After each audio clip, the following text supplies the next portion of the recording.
Perhatian. Konten ini mengandung konsep esensi ilahiyah yang membutuhkan aspek pemahaman mendalam, yang kemungkinan hanya dapat diakses dengan keterbukaan hati dan pikiran, untuk mencapai tingkat pencerahan dan kesadaran yang lebih tinggi. Prof, nih setiap daerah itu punya yang disebut dengan kearifan. Nah, kearifan itu menjadi nilai. Nilai itu kan menjadi tradisi. Tradisi menjadi kebudayaan. Nah, kalau Jepang itu kan antara kebudayaan dengan agama bersatu, menjadi Shinto kan. Kemudian Cina sama. Nah, di Nusantara setiap daerah itu kan punya kearifan, kebudayaan, dan di dalamnya nilai keyakinan. Orang Jawa punya kejawen. Kaharingan Kalimantan. Kaharingan itu Kalimantan Kaharingan. Orang Sunda itu punya Sunda Wiwitan. Nah, menjelang pilkada kemarin Sunda Wiwitan tuh menjadi sesuatu yang sangat luar biasa. Karena orang punya pemahaman saya ini adalah penganut agama Sunda Wiwitan. Yang benar itu adalah saya orang yang melaksanakan pola hidup, kemudian tata cara hidup berdasarkan nilai-nilai kesundaan yang diwariskan oleh leluhur saya, yang itu disebutnya Sunda Wiwitan. Gitu loh. Gitu kan? Cuman saya bersyariat Sunda. Ada syahadatnya, ada sholatnya, ada zakatnya, ada puasanya, ada hajinya, gitu loh. Tetapi kan dalam pandangan saya nggak ada salah dong saya ngajarin Sunda Wiwitan. Buat rumah ada unsur bambunya, menghadapnya ke utara dan ke selatan, dikasih jendela di timur dan di barat, ada dapurnya, ada perapiannya, ada ruang tamunya yang tidak boleh dicampur dengan ruang tengah atau ruang keluarga. Itu Sunda Pak, ajaran arsitektur. Nanti proses saya liatin bangunan rumah saya seperti itu. Nah, kemudian bagaimana hidup bertetangga, bagaimana kalau ada saya nanam padi saya selamatan, tetangga saya undang, saya motong ayam, lebaran saya motong kambing. Saya kalau dapat rezeki saya selamatan, saya motong kambing. Saya juga kalau dapat musibah saya masih selamatan juga, motong kambing juga. Nah, kalau dalam pandangan ilmiah akademisnya Sunda Wiwitan itu apa sih? Saya terus terang nggak terlalu tahu, tapi kalau yang menurut saya ya, kebudayaan itu memang lingkupnya luas sekali. Jadi di dalam kebudayaan itu bukan hanya yang seperti kita tahu, seperti seni dan adat istiadat saja. Sebenarnya pengetahuan itu lingkupnya pun berada di dalam kebudayaan. Tadi Kang Deddy bilang tentang arsitektur gitu. Kalau di Inggris memang arsitektur itu refleksi dari tata sosial dia. Kalau kita lihat rumah-rumah di sebelum tahun 60-an, dapurnya masih tersembunyi di belakang. Itu menggambarkan hubungan kelas sosial antara tuan dengan hamba misalnya. Dapur yang lebih egaliter, sekarang open plan. Nah, terus riset saya sendiri, salah satunya berhubungan dengan mempelajari tata ruang dari bangunan yang dibuat serangga, gitu. Bahwa serangga bisa membangun bangunan yang bisa lebih dapat mengatur temperaturnya sendiri, humiditas, drainase. Nah, hal-hal seperti itu tuh ternyata terefleksi dari beberapa bangunan di daerah-daerah di Afrika dan di daerah Sunda. Di daerah Sunda, walaupun Sunda itu luas gitu ya, juga ada semacam kearifan yang saya ingin investigasi, gitu, terutama dalam kekuatannya. Sebelum nyampe kita mulai dari Sunda. Sunda sendiri menurut Profesor apa sih? Kalau dari segi arkeologi, kata Sunda Land itu sebenarnya daratan yang bergabung dari Semenanjung Malaya sampai ke sisi barat Nusa Tenggara. Sekali lagi nih, Sunda itu dalam pandangan arkeologi adalah daratan yang menghubungkan dari Semenanjung Malaya sampai ke kira-kira sebelah barat garis Wallace begitu. Apa di mana itu? Ya, dari Kepulauan Halmahera ke bawah sampai ke bagian barat dari Nusa Tenggara Barat. Itu disebut Sunda Land. Sebenarnya. Yang orang Sunda dulu menyebutnya Sunda kecil. Bisa jadi, tapi saya tahu dulu peradaban manusia yang kalau diteliti itu lahirnya dari Afrika. Itu pertama kali sampai ke tanah air itu lewat jalur Sunda. Gitu. Ada 3 babak masuknya manusia purba ke Indonesia dari di atas 10.000 tahunan sampai yang terakhir di 3.000 tahun terakhir dari utara yang sekarang disebut daerah Taiwan. Oke. Ini asal dulu nih. Oke. Orang Sunda, orang Jawa, gitu kan. Taruhlah orang sekarang di daratan Pulau Jawa aja dulu. Ini teh asli yang muncul dari tanah ini atau dia migrasi? Kalau kita lihat gabungan dari dua-duanya, bahwa manusia yang disebut Homo erectus yang terakhir itu berada di daerah Sundaland sebenarnya. Kita bisa lihat kalau segi dari DNA gitu ya, itu gabungan sebenarnya. Jadi ada penduduk asalnya, sama penduduk asalnya, ada imigrannya. Iya. Nah pertanyaannya adalah penduduk asalnya itu dari mana? Agak rumit. Sorry ya, kamu sih ngajak saya serius. Ya, DNA itu hanya salah satu cara melihat ya. Oke. Sebenarnya bukan hanya satu-satunya. Gitu, bahwa DNA itu bisa melacak dari mana leluhur kita berasal. Karena jejak DNA-nya bisa ditemukan di daerah-daerah lain. Tapi bukan itu satu-satunya melihat. Itu pertanyaan yang terus orang tanyakan, dari mana leluhur kita sebenarnya berasal. Tapi kalau dilihat dari bukti-buktinya itu gabungan antara manusia purba dengan manusia modern, Homo sapiens. Manusia purba dengan manusia modern. Jadi kalau di daerah sebelah timur dari garis Wallace itu ditemukan DNA dari manusia purba jenis lain, Denisovans. Yang di sebelah barat itu punya keragaman yang sangat berbeda dari segi DNA karena dulunya nggak nyambung lempengnya seperti itu. Nah karena air laut menurun akhirnya jadi pulau-pulau. Oke, kita jelasin dulu nih agak rumit. Apa yang disebut dengan manusia purba dan apa yang disebut dengan manusia modern? Kan netizen ini nggak semuanya ngerti. Ya mereka berasal dari garis evolusi yang berbeda. Begitu. Manusia modern itu datang dari Afrika, gitu ya, dari daerah pusat Afrika. Manusia modern tuh manusia yang sudah berperadaban. Sudah, ya DNA-nya sama kayak kita, seperti itu. Badannya juga kecilnya sama, besarnya sama. Jadi seperti kita gitu. Masalah berperadaban atau tidak itu tergantung dari berapa lama mereka ditarik sejak bisa menemukan tulisan. Artinya manusia sempurna. Ya, manusia yang seperti kita. Ya kan, yang seperti kita bentuk tubuhnya dan sudah mengenal bahasa. Dari setidaknya 5.000 tahun yang lalu. Oke. Kan bukti dari mereka mengenal bahasa atau tidak kan terlihat dari tulisan. Gitu kan. Kalau bahasa verbal ya kita agak sulit untuk verifikasi. Tapi dari tulisan kita bisa lihat dari peninggalan Mesopotamia, dari Egypt, dan dari Cina. Nah kemudian kalau manusia purba itu siapa? Pertanyaan siapa itu agak sulit gitu ya. Karena siapa itu kita taunya tentang Denisovans terutama itu dari giginya, fosil giginya yang kita temukan di daerah Rusia. Atau gini aja, manusia purba itu manusia yang bentuk tubuhnya tidak seganteng kita. Ya, ganteng kan relatif ya. Tidak sesempurna kita. Mungkin tidak sempurna dalam menjalankan. Atau badannya tidak setegap kita. Mereka lebih besar badannya dari kita. Ada beberapa yang badannya lebih besar, gitu ya. Dan mereka punya ketahanan terhadap penyakit tertentu. Makanya orang-orang yang tercampur dengan DNA Denisovans itu punya. Makanya kalau kita mengadakan riset tentang vaksin gitu misalnya, itu mereka yang punya campuran DNA dari manusia purba jenis tertentu itu memiliki resistensi terhadap jenis penyakit tertentu. Kalau begitu, kenapa kelompok yang terisolir, kelompok orang menyebut kita kelompok primitif, padahal bisa jadi mereka lebih beradab dibanding kita, yang hidupnya terasing di tengah hutan, tidak memiliki komunikasi dengan dunia luar, hidupnya hanya ada dari lokal yang ada di situ. Kenapa mereka dilarang kawin dengan yang luar? Mungkin faktor itu ya. Yang namanya saya suka membayangkan ya, kalau leluhur kita gitu ya selalu menerima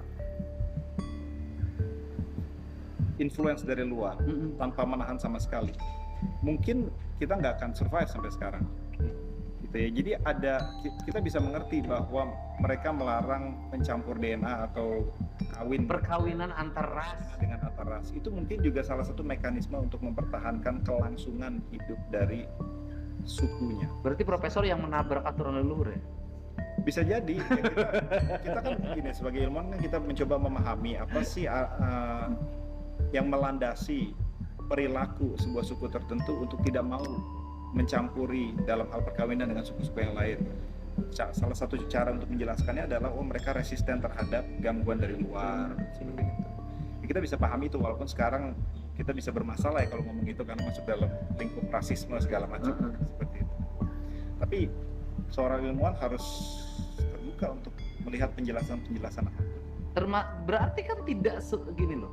Leluhur kita selalu ada pantangan. Kata orang Sunda itu ada pamalinya. Mungkin kalau dalam Islam ada haramnya. Ya, gitu loh. Nah, karena ada pamalinya itu bagian dari untuk mempertahankan ketahanan genetik yang dia miliki. Tidak semuanya yang leluhur kita percaya itu punya basis saintifik, tapi saya tidak bilang tidak semuanya yang tidak punya basis saintifik itu salah. Oke ya, tapi kita tahu bahwa ada peradaban di Timur Tengah yang mungkin sekarang masih diturunkan di daerah Islam, yang misalnya melarang orang untuk menyentuh jenazah misalnya. Ya, pada waktu itu memang itu punya fungsi untuk mencegah kontaminasi dari mayat. Ada bakterinya, ada bakterinya. Tapi mereka tidak memahami itu sebagai kontaminasi, mereka memahami itu sebagai konsep najis misalnya. Seperti itu. Nah, terus permasalahannya itu jadi benar atau salah, punya landasan saintifik atau tidak. Ya, yang penting adalah secara epistemologi pada waktu itu orang bisa mengetahui apa yang harus dilakukan. Seperti itu. Waktu orang pertama kali melihat api, dia nggak tahu sebenarnya reaksi kimia di balik pembakaran api, bahwa ada oksigen di situ yang bereaksi dengan kayu. Tapi toh dia tetap tahu api itu apa, lepas dari apa itu api dari segi saintifik. Mungkin menurut saya leluhur kita juga demikian. Dia tidak membagi kepercayaan dengan sains, dia hanya memandangnya sebagai pengetahuan. Berarti kalau porak penguburan jenazah orang Islam itu harus sekian meter, kemudian ada lubang ke samping, ditutup lagi oleh padung, oleh kayu. Itu mungkin bisa jadi bagian juga untuk kesehatan manusia agar tidak menyebarkan penyakit. Atau dalam tradisi Hindu itu dibakar, dikremasi, mungkin juga punya dengan suhu sekian, mungkin juga ada landasan berpikir yang bersifat perlindungan. Kalau pertanyaannya mungkin atau tidak, mungkin. Seperti juga bangunan arsitektur Sunda gitu kan, yang tidak nempel dengan tanah, karena dia mau menganggap agar jangan sama dengan orang yang dikubur. Levelnya seperti itu kan. Mungkin ada penjelasan saintifik, kita nggak tahu. Tapi sebagai seorang ilmuwan, harusnya agak tidak terlalu cepat memberikan klaim. Gitu ya, sebelum kita teliti apakah benar demikian.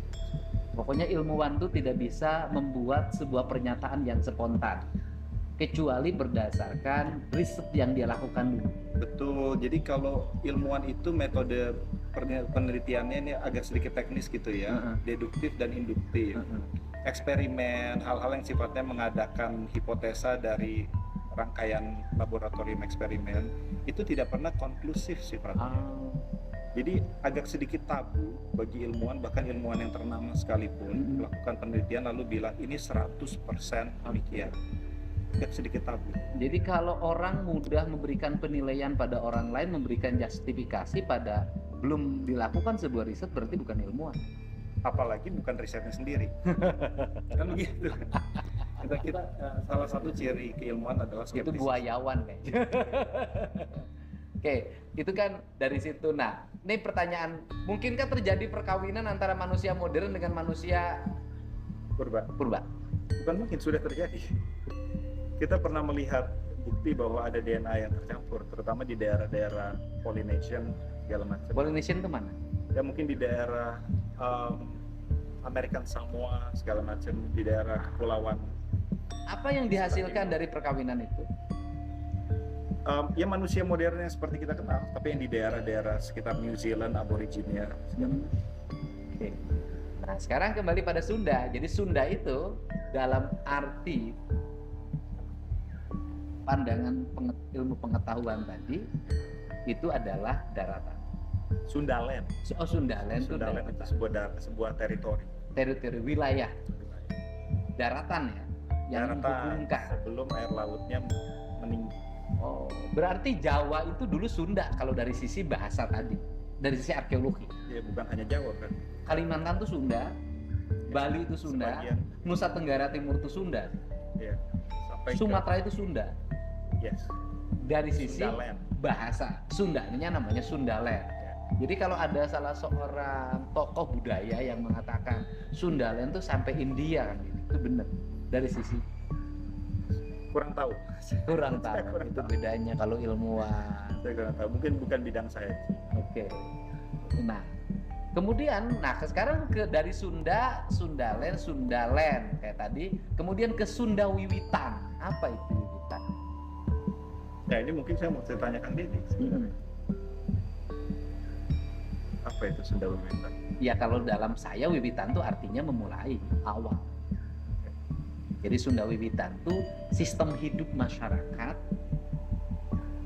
pada sebuah wilayah Ya. yang mengajarkan tentang nilai-nilai kearifan hukum yang berlaku pada lingkungan itu.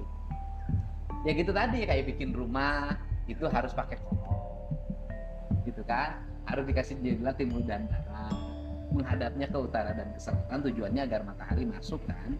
Kemudian ada ruangnya, ada tamu tidak boleh masuk ke ruang tengah karena bersifat privasi. Dapur harus lebih gede karena menyimpan kekayaan di situ. Berarti bukan hanya mengatur hubungan vertikal dari yang spiritual dengan yang Malah nggak ada spiritual. semuanya hubungan horizontal. Karena kalau di Cara pandang hidup. di Wiwitan itu kan hubungannya hanya horizontal. Jadi baik dengan alam, baik dengan manusia, maka dia baik dengan Tuhan. Oke. Makanya kan di Sunda Wiwitan kan tidak ada, orang kalau nyebut itu agama, kan tidak ada tempat ibadahnya. Karena seluruh alam ini adalah tempat dia beribadah. Menarik. Setiap perbuatan kebaikan yang memberikan manfaat bagi alam, lingkungan, dan manusia adalah perbuatan ibadah. Nah itulah kalau ketika masuk ajaran Islam dari sisi syar'i, makanya mudah banget. Untuk di Karena tidak ada perlawanan spiritualitas. Jadi gini, kalau ke tempat lain yang punya tempat ibadahnya bisa jadi ada perbenturan peradaban ya. Karena di sini ada rumah ibadah, di sini ada rumah ibadah. Karena di sini tidak ada rumah ibadah, seluruh hamparan bumi ini tempat ibadah. Maka begitu masuk nggak ada problem juga. Hanya nyuruh orang untuk salat, nyuruh orang untuk puasa, nyuruh orang untuk bayar zakat, nyuruh orang untuk haji. Dari sisi ininya yang diawali dengan bersyahadat. Kang Deddy merasa ada benturan atau dianggap Tidak. membenturkan antara Islam Sebenarnya selama ini tidak pernah ada perbenturan. Toh orang yang tinggal di desa dia mengajarkan ajaran Wiwitan dalam sebuah tradisi kehidupan, tidak pernah ribut dengan syariat Islam. Oke. Kan menjadi ada benturan sekarang aja ketika ada kapitalisasi politik itu aja. Di tradisi nggak ada, selama ini nggak pernah ada ribut. Kita mau hidup dalam open society prinsipnya ya Kang Deddy ya, untuk mendukung demokrasi. Dan open society itu adanya jaminan akan kebebasan orang untuk menyampaikan pendapatnya, kebudayaannya, mendiskusikannya, pluralitas pola pandang hidup seperti itu sebenarnya. Nah, ini ada nih. Dan kemudian kan ada menjadi pertanyaan menarik. Ketika kita hidup di alam ini, kan harus ada kebudayaan yang mengatur tentang hubungan alam. Ya. Bagaimana cara meletakkan rumah, bagaimana aliran sungai harus terurus, bagaimana aliran sawah harus tertata, di mana meletakkan kampung, dunia atas, dunia tengah, dunia bawah, bagaimana meletakkan spiteng, tempat pembuangan limbah rumah tangga. Iya. Nah seluruh itu sebenarnya ada di dalam ajaran Wiwitan itu. Iya, itu sebenarnya hal yang serius untuk dipelajari ya. Karena kalau orang mau tahu tentang bagaimana harusnya kita menyikapi alam, orang yang kebanyakan saya tahu, mungkin karena saya berkarir di daerah barat, itu selalu menggunakan kiblat environmental ethics dari barat, seperti karya Aldo Leopold, ilmuwan-ilmuwan dari Belanda seperti itu. Tapi memang jarang yang mengangkat. Nah